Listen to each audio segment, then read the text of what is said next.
नमस्कार दोस्तों, आपका बहुत बहुत स्वागत है हमारे YouTube चैनल में। दोस्तों, शुक्रवार 14 जनवरी 2022 को दोपहर 2:13 पर सूर्य का मकर राशि में गोचर होगा। सूर्य हर महीने अपनी राशि बदलते हैं और पूरे साल में अपना राशि चक्र पूरा करते हैं। ज्योतिष के अनुसार शनि सूर्य के पुत्र हैं, साथ ही मकर राशि के स्वामी भी हैं।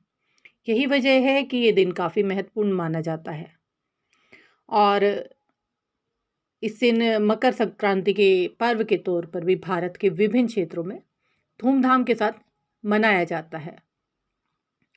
सूर्य अधिकार, शक्ति और यश के प्रतीक है और ज्योतिष के अनुसार 9 ग्रहों में सबसे ज़्यादा प्रभावशाली ग्रह है।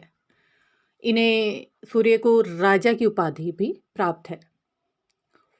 यह अगर किसी जातक की कुंडली में शुभ स्थिति में हो तो उसके नेतृत्व क्षमता, गौरव और यश का कारक बनते हैं। सूर्य किसी भी जातक के जीवन में पिता या पिता तुल्य व्यक्ति के साथ अच्छे या बुरे संबंध का भी कारक माने जाते हैं। सरकारी नौकरी का भी इन्हें कारक माना जाता है। मकर वो राशि है दोस्तों जिसका स्वामी अनुशासन का ग्रह शनि है, जो कि सूर्य के पुत्र हैं।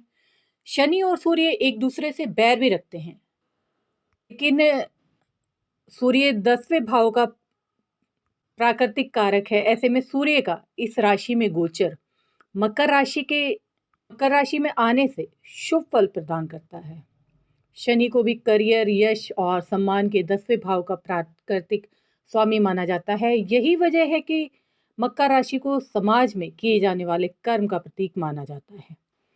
मकर राशि में सूर्य के गोचर से जातकों के जीवन में सकारात्मक बदलाव आने की संभावना है और इस दौरान अपने काम को लेकर आप समर्पित रहेंगे और दिन प्रतिदिन के कार्यों में बढ़ चढ़कर शामिल होंगे। ये गोचर उन लोगों के लिए बहुत ही महत्वपूर्ण और सकारात्मक गोचर माना जा रहा है जो करियर में अच्छा करना चाहते हैं और आत्म सम्मान अर्जित करना चाहते हैं। यदि आप विदेश में बसने की इच्छा रखते हैं या फिर अपने कार्य क्षेत्र में उच्च अधिकारियों से बेहतर संबंध बनाना चाहते हैं तो ये गोचर आपके लिए लाभदायक सिद्ध हो सकता है।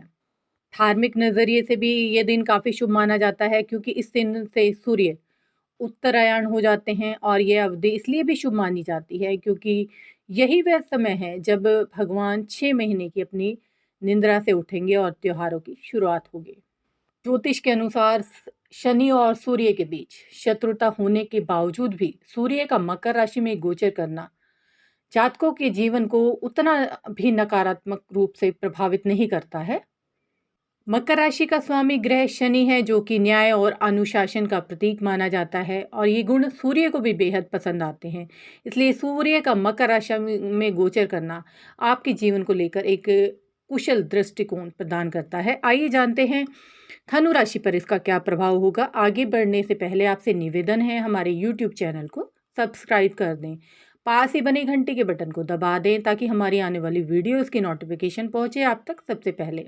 सूर्य धनु राशि के जातकों के 9वें भाव का स्वामी माना जाता है और ये आपके दूसरे भाव यानी धन, व्यापार और कुटुंब के भाव में गोचर करेगा। तो इस अवधि में आपको अपने पिता से आर्थिक मदद मिलने की संभावना है।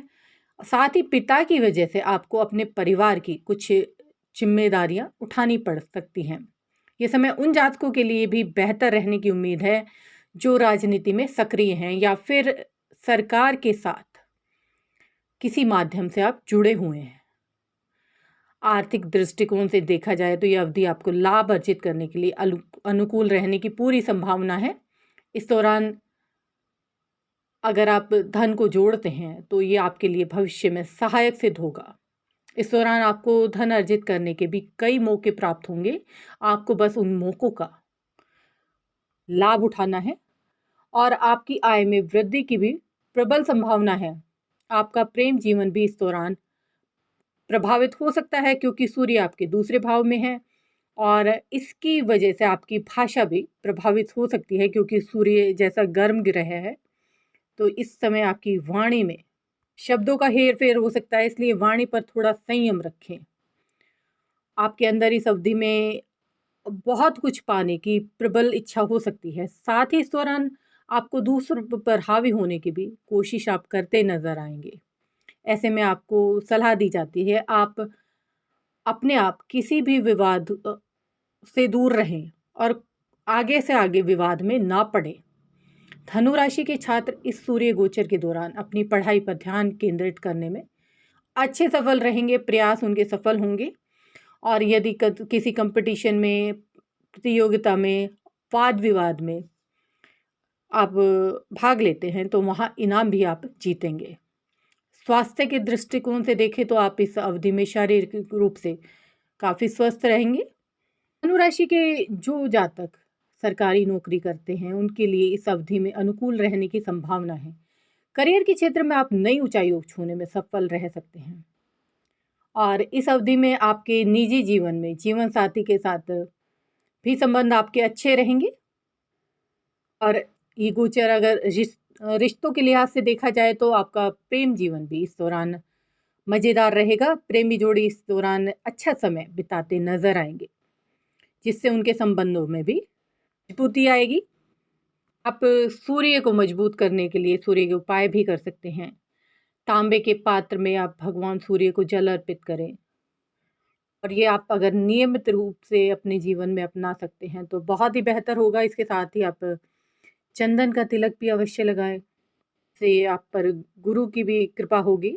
स्वास्थ्य के हिसाब से भी ये गोचर आपके लिए काफ़ी सकारात्मक रह सकता है, और इस दौरान आपको किसी पुरानी बीमारी से भी छुटकारा मिल सकता है। अपने खान पान का पूरा ध्यान रखें और खान पान संबंधी परहेज भी करें। आप अपने घर के बड़े बुजुर्गों का ध्यान रखें। इस समय आप परिवार वालों के साथ भी अच्छा समय बिताते नजर आएंगे।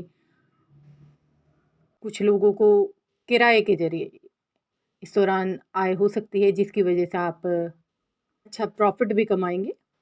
आपकी रोग प्रतिरोधक क्षमता भी मजबूत होगी। सूर्य आपकी दूसरे भाव में आ रहे हैं, मजबूत स्थिति में आ रहे हैं, तो यहाँ धनु राशि को अच्छा लाभ कराएंगे। धन भाव में हैं, आपके परिवार के भाव में हैं, व्यापार के भाव में हैं, तो दोस्तों यहाँ आपके लिए सूर्य बहुत ही मजबूत स्थिति में है।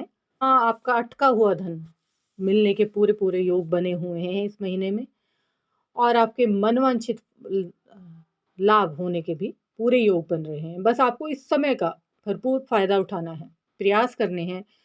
प्रयास तो आपको करने ही हैं। धनु राशि के जो जातक सरकारी नौकरी या सेवाओं से जुड़े हैं उन्हें भी इस समय पहचान और सम्मान प्राप्त हो सकता है। जो लोग प्रयास कर रहे हैं सरकारी नौकरी के लिए, उनके लिए भी अच्छे रिजल्ट मिलेंगे। तो ये सूर्य का गोचर धनु राशि के लिए वाकई कमाल करेगा। थैंक यू दोस्तों, चैनल को लाइक, सब्सक्राइब, शेयर करना ना भूलें।